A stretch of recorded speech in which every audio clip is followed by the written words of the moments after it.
Good day, I'm Andrea Chisholm and this is your JIS News for November 7. Prime Minister Portia Simpson-Miller reported to Parliament Tuesday that her administration had identified 4 priority areas for recovery assistance post-Hurricane Sandy. It includes dealing with damaged homes, the agriculture sector, health and education facilities, and other national infrastructure. Mrs. Simpson-Miller says a recovery coordinator is being engaged by ODPEM to ensure effective coordination and prioritization of the recovery and reconstruction activities within the ministry's departments and agencies over a period not exceeding 6 months.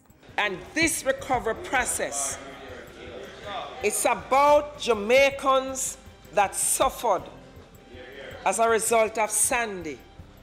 It's not about political party. It's not about partisan politics. It's about people. As for funding the recovery, the Prime Minister says support is coming from a number of governments, regional bodies, and NGOs. Government will be working with Food for the Poor to refocus the special Jeep housing project to speed up the rehabilitation or construction of houses damaged in the storm. Minister with responsibility for housing, Dr. Maurice Guy, made the announcement while on a recent tour of Portland. Those who have been dislocated by total loss of their houses should be able to benefit from this program quicker than they would have had they been on the normal scheme of things.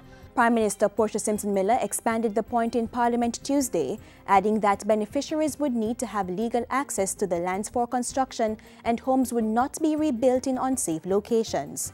Assistance vouchers valued at $60,000 will be provided to affected persons whose houses were severely damaged, and vouchers valued at $30,000 will be provided to affected persons whose houses had minor damage.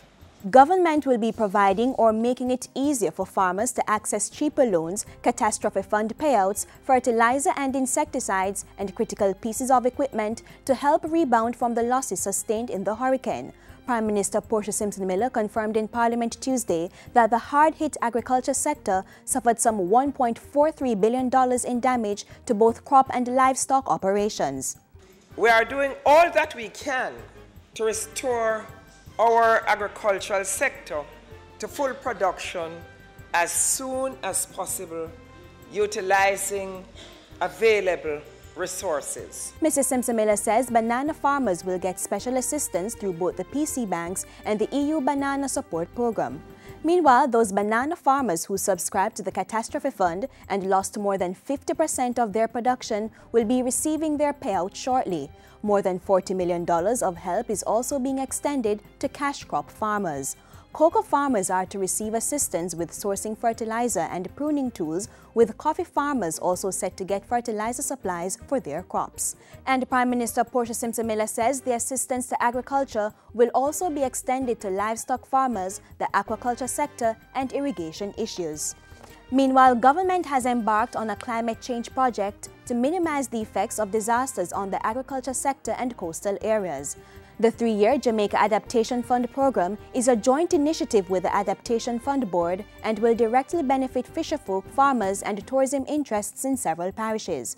At the recent launch, Climate Change Minister Robert Pickersgill said the damage caused by Hurricane Sandy in the Caribbean and North America was a wake-up call that climate change had a serious impact on people's lives and livelihood.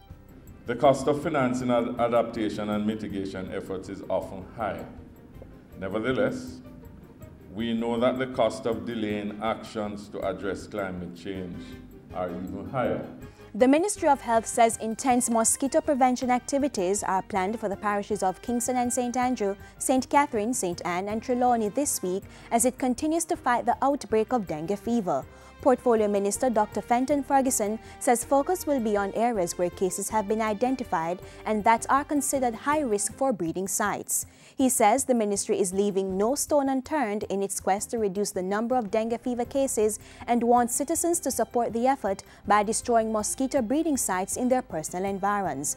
Prime Minister Portia Simpson Miller announced this week that $270 million is being reallocated through the Health Ministry to address vector control, as well as the damage to health facilities in Portland, St. Thomas, St. Mary, St. Catherine, and Kingston and St. Andrew.